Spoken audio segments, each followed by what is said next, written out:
Et c'est parti. Alors, ce soir, on va faire une présentation donc, de l'aïkido Takemusu et plus précisément de la méthode Saito. Méthode Saito, donc Morihiro Saito Sensei, qui était un élève du fondateur Norie Ueshiba Iwama. Allez, doucement. Alors, est-ce qu'il y a un micro encore si on peut couper le dernier micro. Et du coup, cette méthode m'a été transmise par Philippe Voirino, qui a été élève au Japon de Morihiro Saito. Donc, ce soir, je voudrais aborder 5 points, 4 qui concernent plus l'aïkido et 1 de présentation. Le premier va être une présentation pour comprendre un petit peu voilà, d'où je viens, etc., et ce que j'ai fait en aïkido pour donner un peu le contexte de la pratique et de la pédagogie.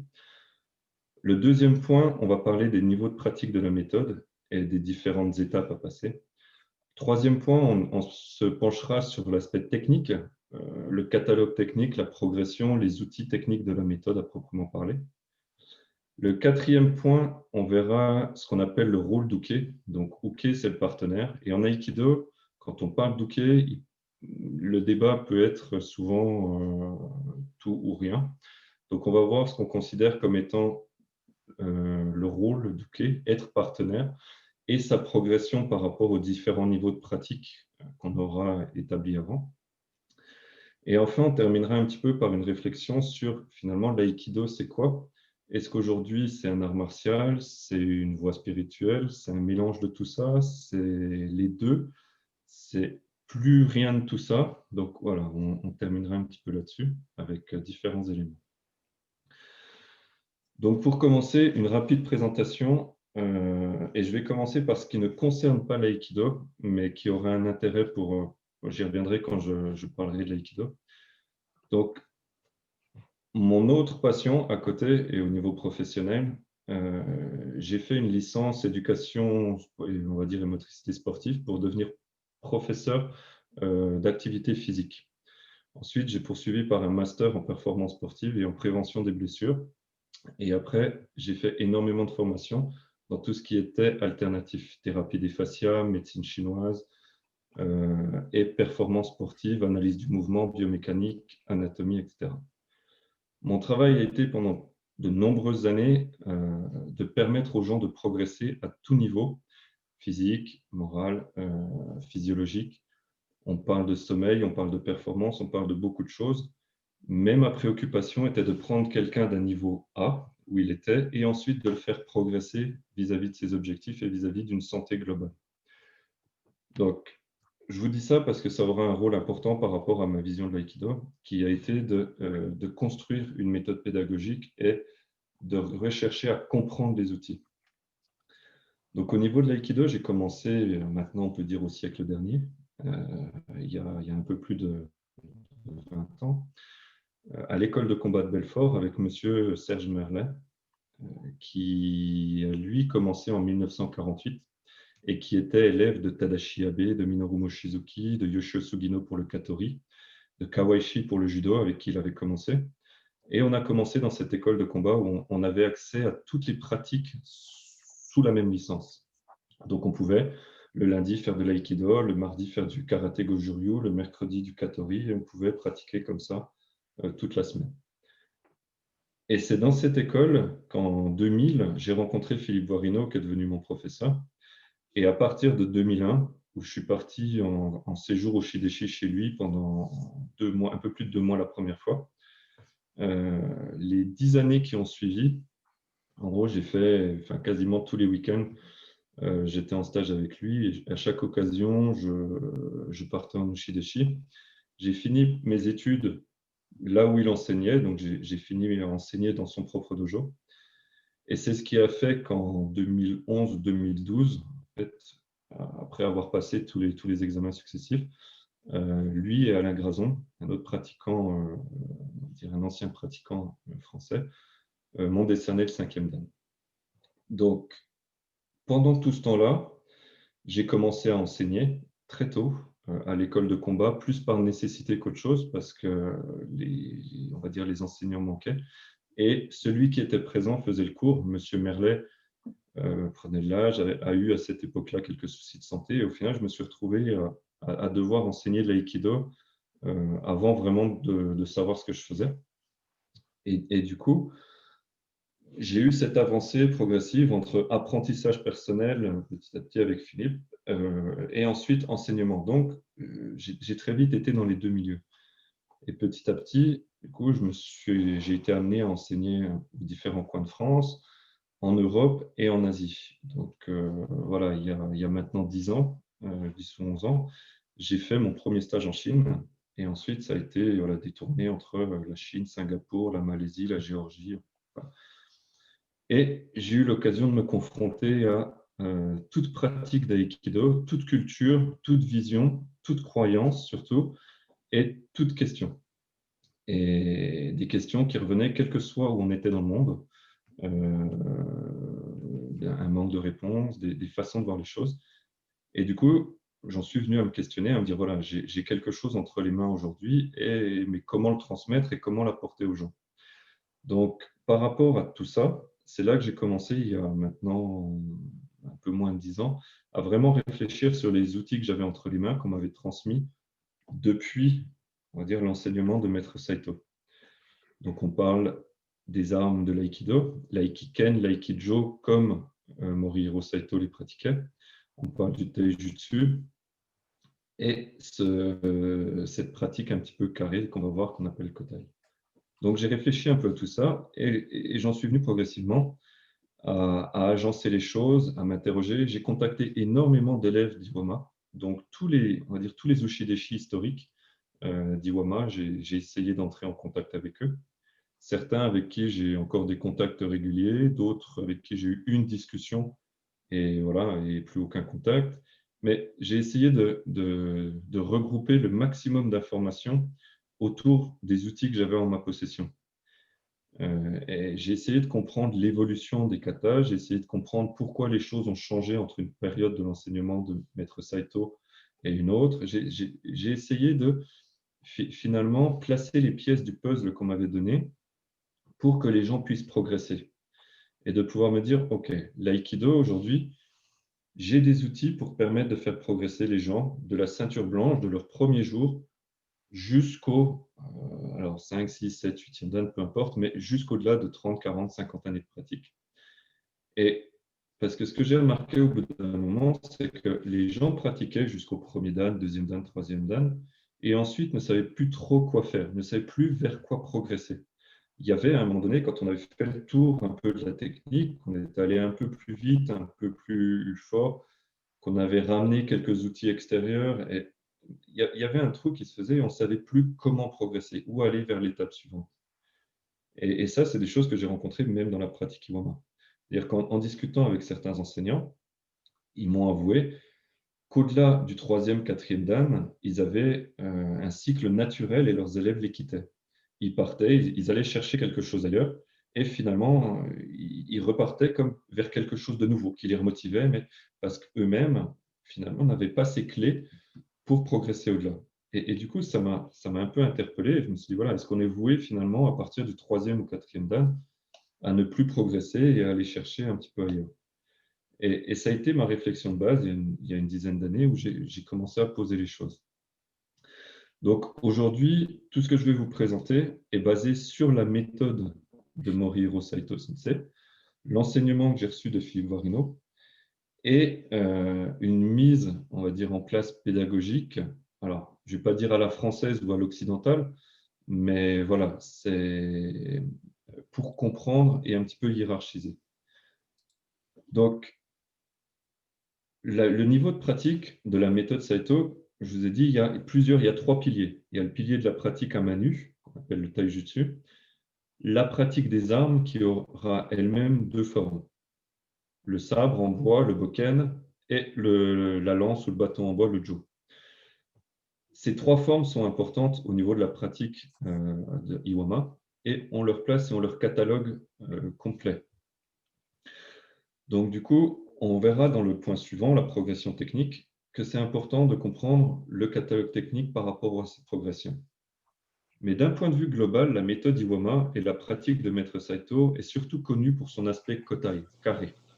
C'est-à-dire que beaucoup de personnes se représentent la pratique Iwama de l'aïkido par des saisies fermes, une pratique statique, voire un peu bourrin, et des personnes qui forcent un petit peu les techniques ou qui bloquent. Ça a été aussi le constat que j'ai fait dans certains stages, dans certains enseignements, et moi-même à une période de ma pratique personnelle. Quand on parlait de quota, il fallait que je sois solide. Quand on parlait de saisie forte, je saisissais fermement, voire trop. Et ce premier niveau de pratique Kotai a plein d'avantages dont on va parler, mais peut aussi être un piège si on ne comprend pas qu'il existe des niveaux ensuite. Et c'est pour ça qu'aujourd'hui, quand je parle de niveau de pratique, Kotai va être le premier niveau. Ensuite, on va parler du niveau de Jutai. Alors, vous pourrez trouver différents noms sur ce niveau de pratique. Sur ce que je donne, il y aura des termes comme Ryutai, Kinonagari, etc., qui peuvent être assimilés. Je vous donne les termes que j'utilise et j'expliquerai ce que je mets en dessous. Donc, le niveau de pratique, le deuxième sera Jutai. Le troisième sera Ekitai. Et on entend parler d'un quatrième niveau de pratique qui est Kitai. Alors, sur celui-là, je vais faire une rapide parenthèse.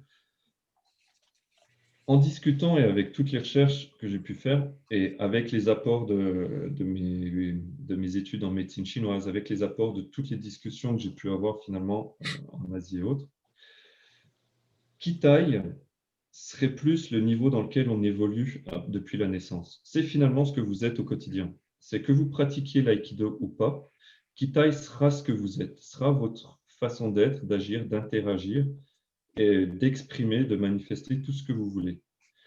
Donc, Kitai va évoluer en fonction de votre progression dans l'aïkido. Par contre, Kitai va évoluer aussi si vous ne faites pas d'aïkido. C'est finalement votre façon d'être au quotidien, la façon d'être de n'importe qui. Si on prend les termes japonais, alors on l'appellera Kitai. Les trois niveaux de pratique réellement pour développer ce Kitai seront Kotai, Chutai et Ekitai, le dernier niveau de pratique. Donc, Kotai, niveau dur, mais au niveau de l'étude, c'est le niveau d'étude des formes techniques. C'est-à-dire que Kotai a simplement, alors ce simplement dure quelques années, mais a simplement pour objectif de faire apprendre la forme technique. Jutai sera quant à lui le niveau d'étude du mouvement. Et on verra tout à l'heure que quand on parle de mouvement, c'est à ce moment-là qu'on passera dans l'oubli de la technique.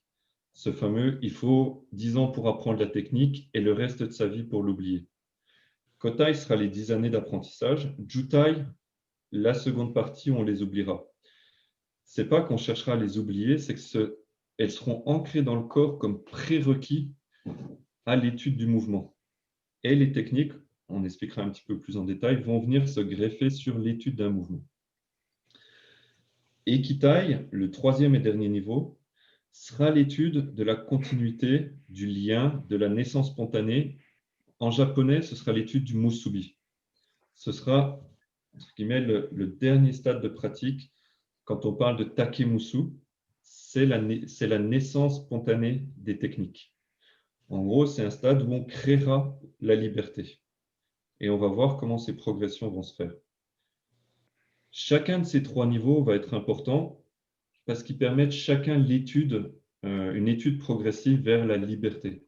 Mais quand je parle de liberté, c'est liberté par rapport aux formes, liberté par rapport à la façon de penser, d'opposer, et à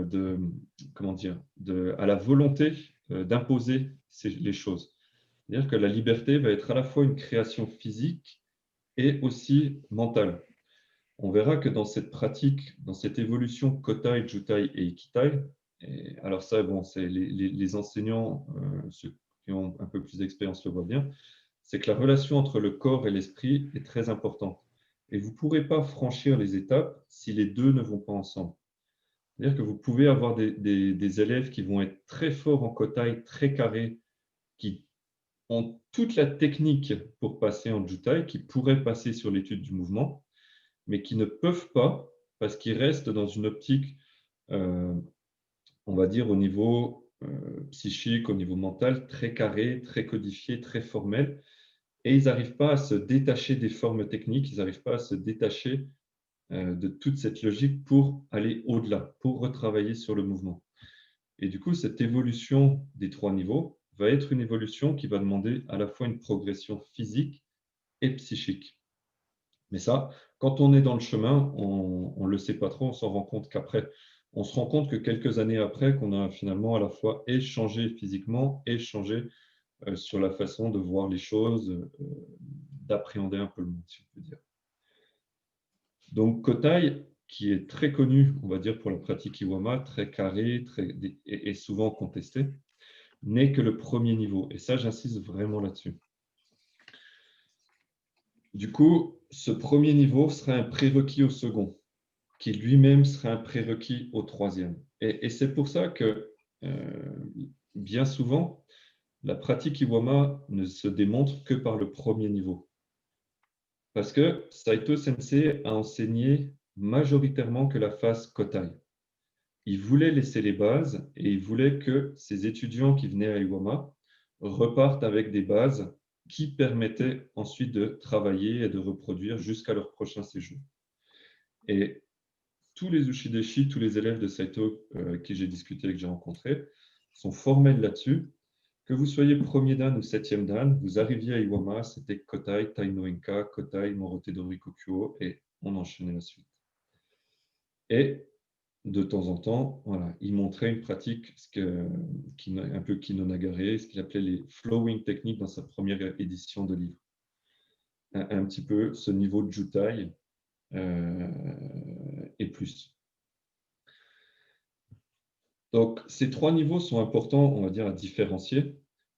Et ensuite, une fois qu'on comprend ça, on a dans le catalogue technique, dans la progression technique ou dans la méthode, des termes. C'est-à-dire qu'on va, par exemple, avoir un catalogue technique on entend parler de Enka Waza.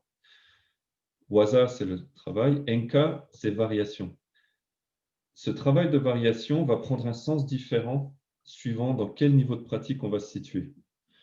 Donc, par exemple, si on parle de Enka Waza au niveau Kotai, on va parler de variation formelle.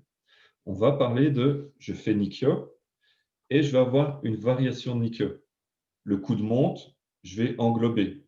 Je vais venir par l'intérieur. Le bras est tendu, je vais ramener. Le bras descend, je vais descendre. On prend en Kotai chaque technique et on apprend chaque technique. Et en Kotai, on cherche à apprendre chaque technique avec les points techniques et un maximum de techniques. Et on verra pourquoi ensuite en Jutai. En Jutai, quand on va parler de Enkawaza, donc qui pourrait être la même chose, on va parler de variation dans le mouvement, dans le sens du mouvement qu'on donne à la manifestation technique. Je vais prendre par exemple un tout autre domaine, on va parler d'Aikido. En Aikido, vous avez des katas formalisés qu'on va apprendre au niveau Kotai. Le numéro 1, le numéro 2, le numéro 4, le numéro 5. Quand ces formes sont apprises, on va piquer, on va monter, on va couper, etc. Alors, elles vont créer des mouvements. On va pouvoir travailler beaucoup plus souplement sur les mouvements et lier un petit peu pour avoir un travail du corps. Ce travail du corps va pouvoir être modifié. Et c'est ça qu'on va appeler Enkawaza au niveau de Jutai. Au lieu, par exemple, de vous monter, vous venez couper Yokomen, vous allez monter, inverser le Jo pour venir couper de l'autre côté sans bouger.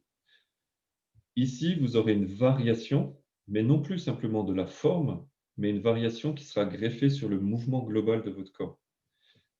Et c'est là où les choses parfois peuvent être un petit peu délicates, c'est que quand on parle d'une catégorie d'exercices, un des points importants, c'est de se référer à quel niveau de pratique, de contextualiser par rapport à quel niveau de pratique on va évoluer. Donc, c'est là où le même mot, Enkawaza, peut avoir différents sens, suivant si on va être en Kotai, suivant si on va être en Jutai, etc. Donc, un petit peu, ces niveaux de pratique, c'est la base de l'enseignement qu'on donne. C'est-à-dire qu'on va faire évoluer les pratiquants dans tous ces niveaux, dans ces 3 niveaux de progression, avec leur catalogue spécifique, avec leurs conditions spécifiques, avec leurs prérequis spécifiques et avec leurs objectifs aussi. C'est-à-dire qu'avant de passer d'un niveau à un autre, on va s'attendre à ce que le pratiquant soit capable de réaliser un certain nombre de choses. Pour, on va dire, passer en Jutai, il faut qu'on s'assure que le pratiquant connaisse un maximum de techniques selon certains critères, avec des points techniques, etc. Pourquoi?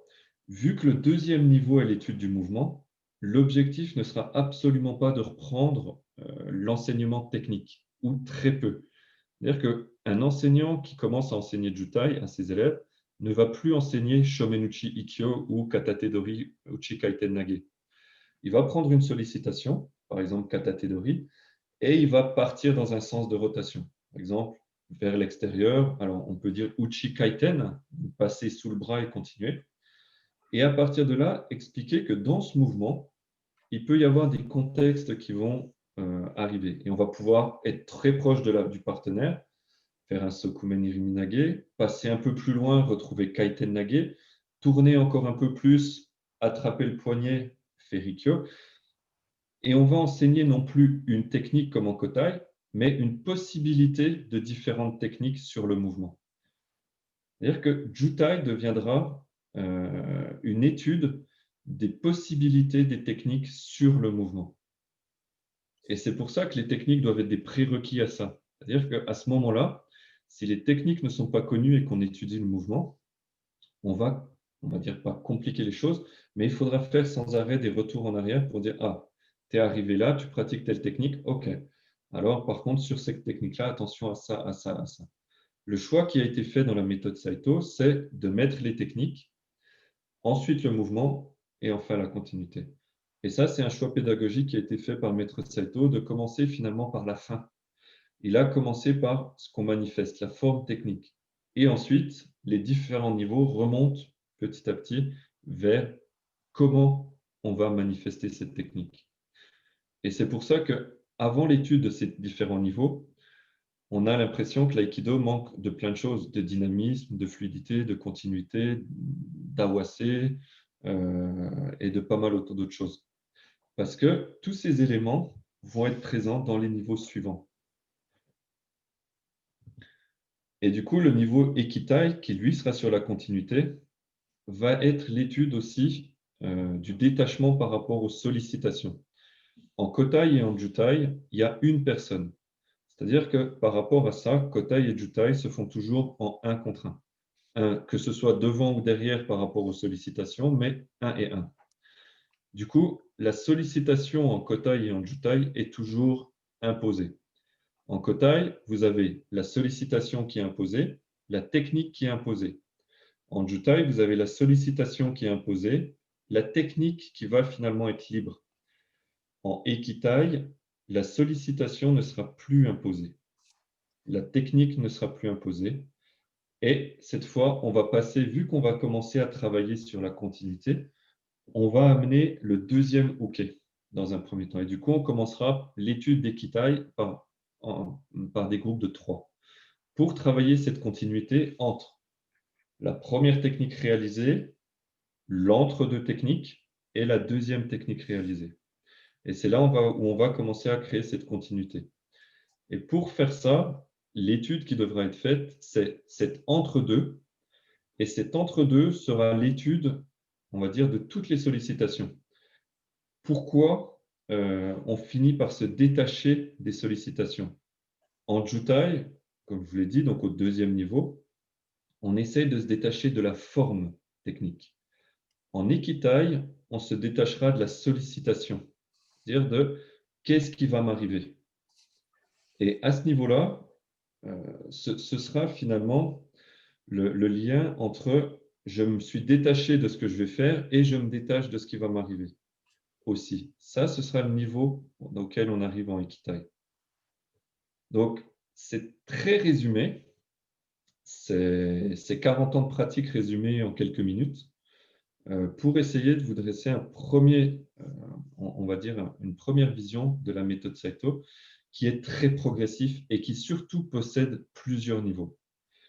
Et ces différents niveaux possèdent un catalogue technique. Et c'est là, aujourd'hui, où pendant plusieurs années, j'ai cherché à comprendre ce catalogue technique. C'est-à-dire que Maître Saito a laissé 10 kumijo, 5 kumitashi et un sixième, du jodori, du ninindori. Il a laissé énormément de choses. Mais finalement, on a tout mis. Et quand j'ai commencé cette pratique, j'apprenais le premier kumijo. Ma volonté était d'apprendre le deuxième. J'avais appris le deuxième, bon, alors je voulais apprendre le troisième. Et ainsi de suite, du troisième au quatrième, au cinquième, au dixième. Une fois que j'ai appris les 10 kumijo, je me suis dit, bon, euh, je vais faire des variations, je vais essayer de les faire plus vite. Et il m'a fallu plusieurs années pour comprendre que finalement, cette vision n'était pas la bonne. Parce que cette vision du catalogue était erronée. Et tout le catalogue que Morihiro Saito nous a laissé ne doit pas être vu comme un bloc, mais comme des étapes. Si on prend par exemple le niveau Kotai, on a parlé, vous devez avoir des formes techniques. C'est l'apprentissage de toutes les formes. Si vous pratiquez l'aïkido, peu importe la vision, le courant, l'héritage de l'aïkido que vous pratiquez, vous avez des formes que vous apprenez. Une saisie, une réponse, katadori, shironage, uchiro ryotedori, jujinage, etc., etc. Au niveau des armes, c'est l'apprentissage des formes. Ça commence avec les suburi, les 7 de Ken, les 20 de Jo, le suburi du Ken Taijo, et les exercices de manipulation à deux. Les 5 premiers Komijo et les 5 premiers Komitashi et les premiers Kentaijo. Ici, je dis bien manipulation à deux, parce qu'on reste dans la forme. Les 5 Komijo suivants, si vous les avez déjà vus ou si voilà, je pourrais vous envoyer des liens, sont des mouvements qui techniquement sont beaucoup plus simples que les 5 premiers Komijo. Par rapport aux 5 premiers Komijo, les suivants sont très simples. Et finalement, en les apprenant, au tout début, la réaction de beaucoup de pratiquants, c'est que ça. Le 6e Komijo, c'est que ça. Le 7e, c'est ça. Le 8e, vous avez un ski, vous revenez par au-dessus, vous projetez, c'est fini. Et finalement, ces mouvements, ces katas, leur sens est dans l'étude du mouvement et appartiennent au niveau de Jutai. Leur sens va être beaucoup plus sur le niveau mouvement que sur le niveau formel de la pratique. Et ainsi de suite. Et au 3e niveau, donc Ikitai, vous aurez un catalogue à part entière qui peut être apparenté à ce qu'on voit comme étant du Juwaza ou du Randori, mais une étude de la liberté. Et cette étude, elle peut être codifiée, elle peut être progressive, elle peut être intégrée. Et surtout, un des plus hauts niveaux, souvent en Ikitai, une des choses les plus dures, c'est que, on va parler tout à l'heure d'Uke et de Tori, c'est que quand on parle d'un randori, souvent on voit une personne au centre et 2, 3, 4, 5 personnes autour.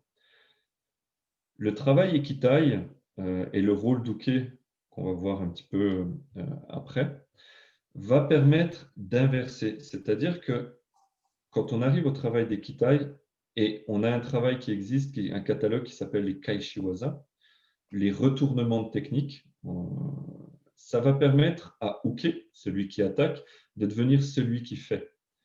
Et à un niveau très très avancé de pratique, alors le randori ou cette étude fait qu'on va passer de un tori, une personne à la base qui fait les techniques, à 2 attaquants, à 2 tori, un uke.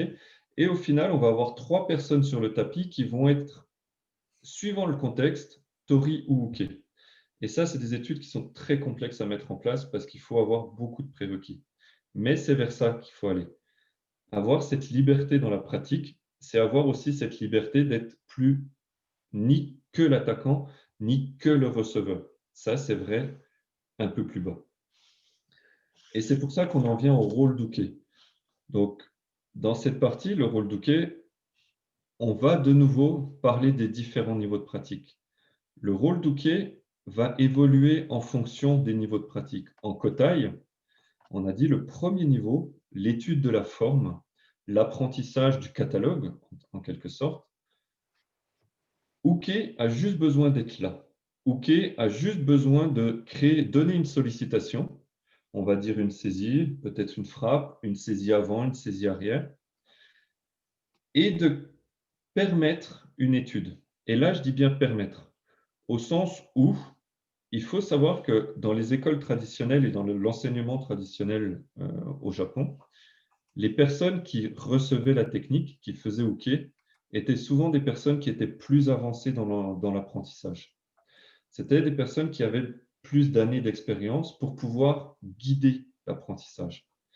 Et c'est là aujourd'hui où les Uke n'ont plus forcément cette sensibilité. On pratique à niveau équivalent et finalement on s'en sort un peu comme on peut. Mais le premier niveau d'apprentissage passe aussi par cette façon de guider la personne. C'est-à-dire que si vous voulez apprendre Ikkyo, Ikkyo, ça a un contexte, ça a une façon d'être appliqué. Iriminage aussi, Shironage aussi. Toutes les techniques ont des contextes d'application. Et toutes les techniques peuvent être contrées par n'importe qui sait à l'avance quelle technique va être faite. C'est-à-dire que n'importe qui ici et n'importe qui ne connaît pas l'aïkido, vous lui montrez une technique, vous dites voilà, on va te faire ça, bloc. En déplaçant un pied, en tournant, en se baissant, en montant, n'importe quelle technique peut être contrée. L'objectif de l'apprentissage, c'est de progresser. C'est-à-dire que Uke, celui qui reçoit et qui permet cette sollicitation, doit permettre l'étude. C'est celui qui, à ce premier niveau, doit aussi être un guide pour que l'étude soit faisable.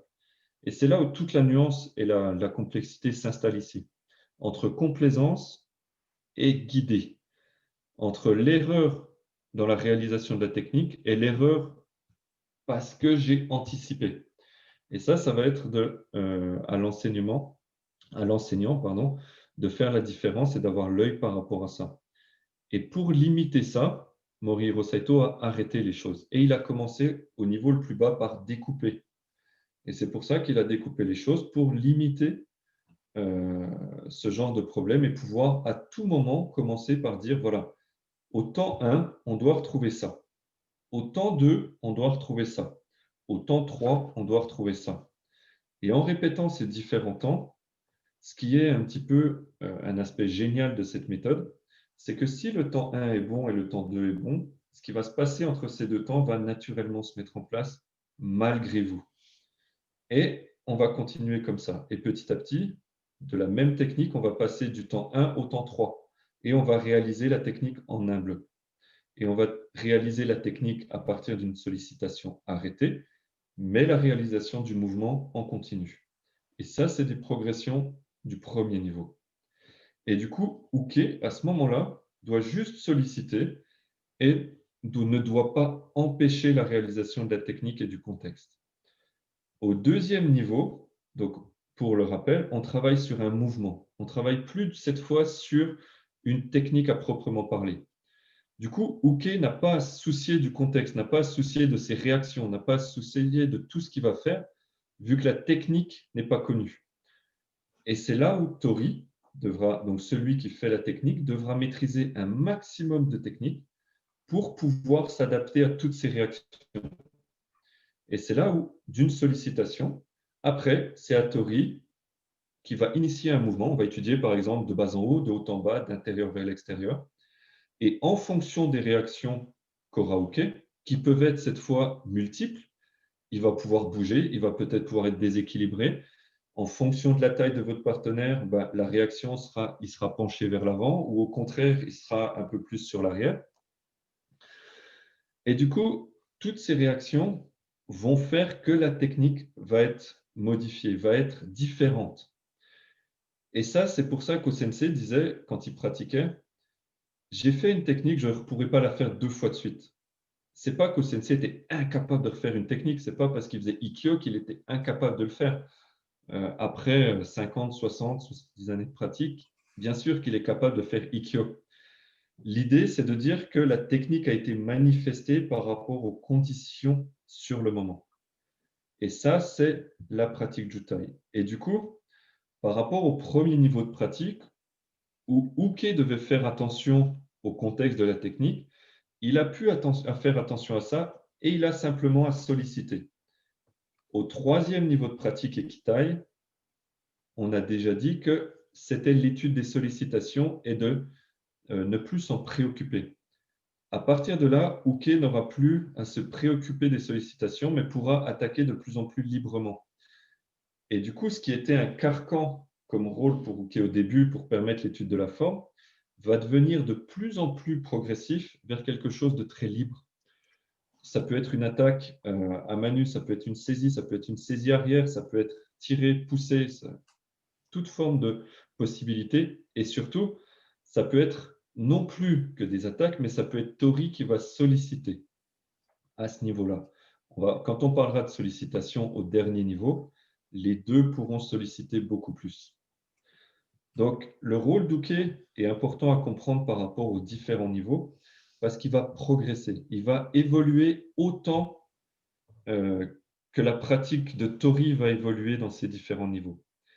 Et c'est cette double progression entre celui qui va faire la technique et celui qui va la recevoir qui va faire que la pratique vers la liberté physique et psychique va arriver. C'est-à-dire que quand on fait de l'aïkido, on ne signe pas pour être que Tori. C'est-à-dire que vous ne rentrez pas dans un dojo pour être « je suis Tori ». Quand je suis OK, je ne fais pas d'aïkido. Quand vous êtes OK, vous apprenez autant et vous progressez autant. Et c'est pour ça qu'il faut comprendre aussi ce qu'on fait. Et du coup, en progressant sur le rôle de Tori et en progressant de l'autre côté, tout ça va faire que votre niveau va progresser. Et à la fin, au niveau Ikitai, là où les choses sont fantastiques et là où la méthode est extrêmement bien faite, c'est que vous avez commencé en étant Tori et vous avez commencé en étant Uke. Et plus vous allez progresser, plus vous allez devenir une seule et même personne qui sera, selon le contexte, celui qui fait ou celui qui subit. Et à la fin, c'est pour ça que quand on pose une question, est-ce que celui qui fait Uke, celui qui reçoit la technique, est-ce qu'il fait de l'aïkido? Ça, c'est des questions qu'on m'a posées très, très souvent. Oui, il en fait d'autant plus que plus il va progresser, plus il va être la même personne, avec deux faces. C'est cette face quand on va parler, quand on prend par exemple le symbole du yin et du yang, on ne demande pas s'il est blanc ou s'il est noir. Il contient les deux et il va se manifester tantôt d'un côté ou tantôt de l'autre. Uke et Tori, c'est la même personne qui va tantôt subir la technique, tantôt la réaliser, mais qui va se diviser pour l'apprentissage. Et au départ, alors on commence, vous êtes l'un. On change le rôle, vous êtes l'autre. Et plus vous allez progresser, plus ces deux rôles vont être similaires. Et à la fin, ce que je vous disais par rapport aux pratiques libres, un des apprentissages et un des catalogues techniques les plus avancés, c'est de finalement avoir 2 ou 3 personnes sur le tapis et d'avoir ces 3 personnes qui vont avoir les deux rôles. C'est-à-dire que quand vous attaquez, vous n'êtes pas forcément celui qui subit. Quand vous attaquez, vous pouvez être aussi celui qui fait la technique. Et quand vous subissez, à la fin, vous allez peut-être être celui qui fait la technique par tout le travail des Kaishiwaza, etc., tout ce que vous aurez appris au préalable, l'harmonie, etc. Mais là, c'est un niveau de pratique très, très, très avancé. Voilà, et des pratiques qu'on ne fait pas souvent, malheureusement. Et du coup, Uke fait de l'aiki aussi, et il faut le comprendre dès le départ. Parce qu'à ne pas donner de rôle à Uke, à ne pas donner d'intention, à ne pas donner d'importance à Uke, finalement, c'est comme si demain, on prenait toutes les images du yin et du yang sur Internet et on enlevait un côté, on disait maintenant, ça, c'est le yin et le yang. Oui, mais il n'y a plus de blanc. C'est pas grave, c'est ça. Oui, mais non, non, c'est ça. Et enlever le rôle d'Uke, c'est un petit peu ça. C'est enlever une substance à l'aïkido qui a son importance et qui résout plein de questions. Est-ce qu'on attaque en aïkido ou est-ce qu'on fait que recevoir? Et plus vous allez monter, plus ces questions n'ont pas d'importance au sens où les choses vont se manifester. La technique va se manifester par rapport à un contact. Est-ce que le contact aura été créé par vous ou par quelqu'un d'autre? Alors, ce sera dans l'instant que ça décidera, mais il n'y aura plus autant de barrières qu'on s'en met au départ. Et c'est ça où il faut faire attention au départ, c'est de ne pas trop se mettre de barrières et surtout de ne pas les ancrer à vie. Et en parlant de ces 3 premiers points, que ce soit les niveaux de pratique, la progression technique ou le rôle d'Uke, par rapport à la présentation de la méthode que j'utilise, que j'enseigne, l'aïkido, le message que voilà, j'essaie de faire passer dans tous mes cours et dans tout ce que je fais, c'est qu'il y a une progression à accepter. C'est-à-dire que vous ne faites pas de l'aïkido forcément le premier jour comme vous le ferez la première année, comme vous le ferez au bout de 10 ans, comme vous le ferez au bout de 50 ans. Et ça, les gens ont beaucoup de mal à l'accepter et c'est souvent au bout de combien de temps je suis efficace.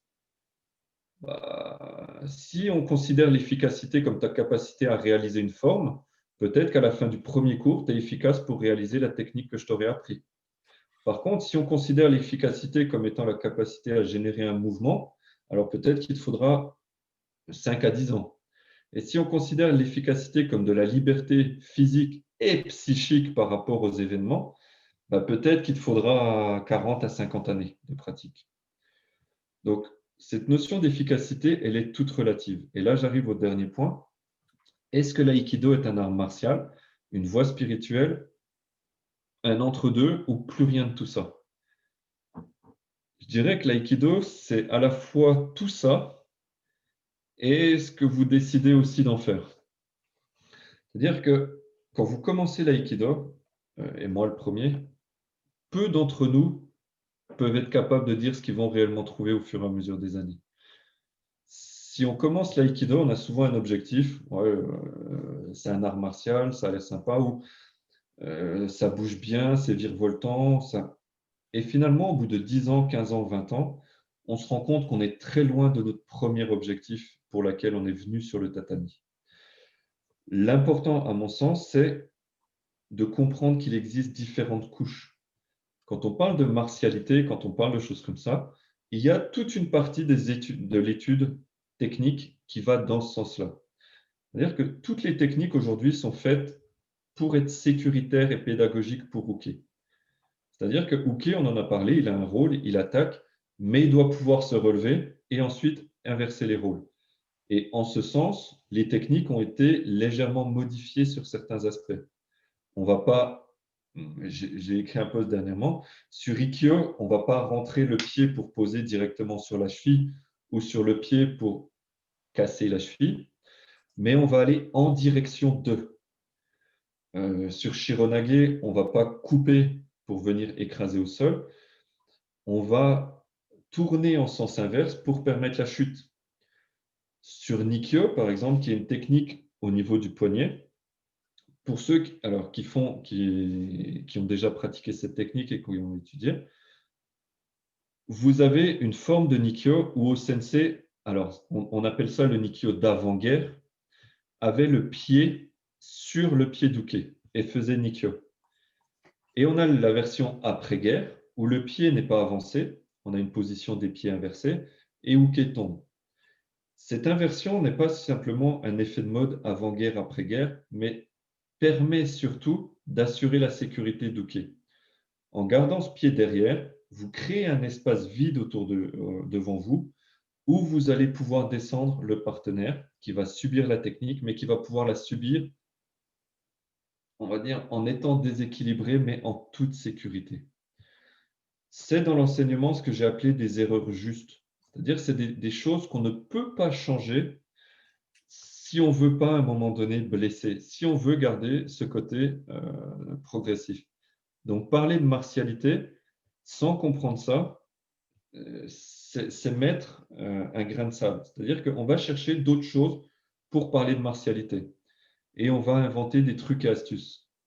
Mon premier professeur expliquait que voilà, si tu résistes, je te mets les doigts dans les yeux, etc.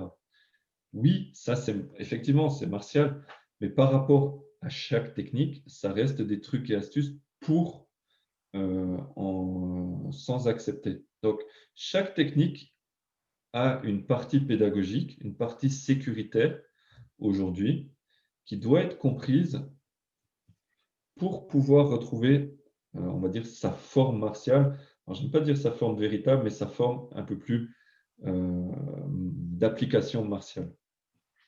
Et à l'inverse, à l'autre côté complètement, l'aïkido n'a pas que pour vocation et n'a pas vocation que à combattre. L'aïkido, comme on l'a dit, par rapport à cette évolution, a une évolution physique, mais aussi une évolution psychique. C'est-à-dire qu'accepter d'oublier les techniques, c'est accepter que ce qui va se manifester n'est plus simplement de notre propre contrôle. Euh, en taoïsme, c'est ce qu'on appelle la notion de huhei, se lier au flux des choses et accompagner la totalité. C'est le non-agir des Chinois, mais au sens non pas de passivité, mais d'action en corrélation avec, alors on peut dire l'univers ou le flow des choses ou l'énergie primordiale, peu importe les noms qu'on leur donne. Mais voilà, c'est agir sans vouloir imposer sa propre volonté à. Et ça, c'est un peu le niveau de Jutai. Et ensuite, le niveau Ikitai, encore plus, demandera d'abandonner des choses, abandonner des volontés de faire, abandonner le fait de... Sensei écrivait, il ne s'agit pas de bien ou de mal. Concrètement, le niveau Ikitai, c'est abandonner est-ce que j'attaque ou est-ce que je défends. C'est des choses où le physique, le philosophique et le psychique vont se lier. Et l'aïkido, c'est ça, c'est tout ça. Qu'on le veuille ou pas, ça va nous transformer. Plus ou moins rapidement, plus ou moins facilement, si on est résistant à ça ou pas, mais cette voie est faite pour ça. Et du coup, aujourd'hui, quand on va parler de l'aïkido, beaucoup vont y mettre plus un fantasme martial ou un fantasme de spiritualité que vraiment ce qu'ils sont capables de faire et de produire avec l'aïkido. Donc, ce soir, c'est bien, on a un pratiquant de MMA. Et pour avoir entraîné des boxeurs, des combattants de Kyokushinkai, des lutteurs, aujourd'hui, on dit que l'aïkido n'est pas martial parce qu'il y a des mouvements comme le premier Suburiken qu'on va répéter. Mais si on prend toutes ces activités, à un moment donné, vous pouvez tout dire que ce n'est pas martial dans ce sens-là. Un travail sur PAO, vous avez quelqu'un qui ne bouge pas et qui met des cibles, il est immobile, ce n'est pas efficace non plus. C'est un travail technique. Travailler à la poire en boxe, c'est un travail technique. Sauf la différence, c'est qu'on a des confrontations de compétition avec un certain nombre de règles. Et c'est là où le fantasme rentre en compte. Le fantasme du samouraï pour les arts japonais, le fantasme des moines Shaolin pour les arts chinois, le fantasme aujourd'hui avec le MMA, le jiu-jitsu brésilien, la boxe thaï, etc., par rapport à des situations. Et ça, du coup, on va avoir plusieurs possibilités. Soit faire confiance à la discipline qu'on a et de dire, OK, c'est une pratique basée sur un art martial. Ça n'a pas pour vocation forcément à ce que je m'en serve tous les jours dans la rue. Ça m'apprend des choses, de la confiance en moi. J'apprends à comprendre comment gérer un événement qui vient vers moi, comment manifester des techniques. OK, très bien. Il y a des éléments martiaux dedans, c'est-à-dire que quand vous avez au niveau physique des contraintes à effectuer, elles sont présentes, mais ce n'est pas que ça. Comme la boxe n'est pas que le combat, comme le Kyokushinkai et aussi la répétition de kata, et aussi le renforcement, et aussi la respiration, et aussi la méditation. Donc, tous ces éléments font partie de la discipline. Et ensuite, chacun décidera de faire sa route, son chemin, et de choisir finalement ce à quoi il est sensible. Et quand on pratique, on va dire 20, 30, 40, 50 ans, on peut être sensible tout au long de son chemin à beaucoup de choses. On peut commencer, si on commence un peu tôt, par l'aspect physique, ou alors on peut y venir par l'aspect plutôt philosophique. Mais tout au long de la pratique, on va être confronté, qu'on le veuille ou pas, à différentes choses. Simplement parce que d'autres vont venir nous dire, mais ça ne marche pas. Alors on va avoir une réalité en face qui vont nous dire, bah, ça ne marche pas. Et on va peut-être s'interroger. Ou alors, on va dire, oui, mais finalement, c'est très physique ce que tu fais, mais est-ce que ça a changé quelque chose? Est-ce que tu fais de la méditation? Et alors, on va peut-être réfléchir. Et on va avoir des phases qui vont nous faire progresser. Mais tout ça, et c'est là-dessus que je conclurai avant de passer à la phase un peu question, c'est que tout ça repose sur une pratique et aujourd'hui, voilà, des techniques, un catalogue technique et une progression. C'est-à-dire qu'on a des éléments qui peuvent se perdre. Les éléments que moi j'utilise sont ceux que Morihiro Saito a laissés. qu'on m'a transmis ensuite est analysé comme tel. C'est-à-dire que d'autres pratiquants d'Iwama peuvent avoir une vision de la progression différente. Aujourd'hui, tout ça, c'est simplement ma préoccupation, c'est de dire voilà, que les gens progressent en Aïkido par l'Aïkido. C'est surtout ça le premier souci.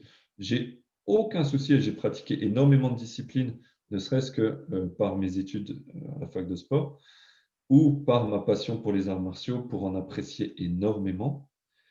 Mais aujourd'hui, je ne vois pas d'intérêt pour progresser en Aïkido d'aller chercher dans le système A, d'aller chercher dans la boxe thaï, d'aller chercher ailleurs.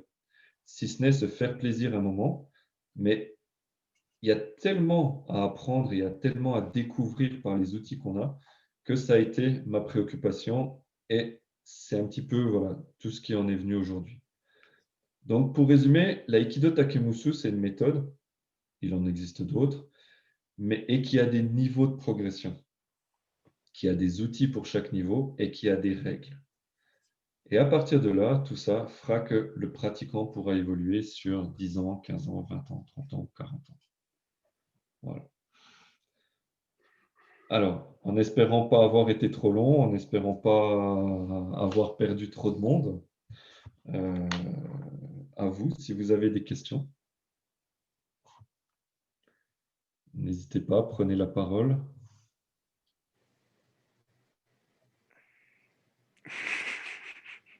Personne, Il n'y a pas l'air prenez. d'avoir de questions.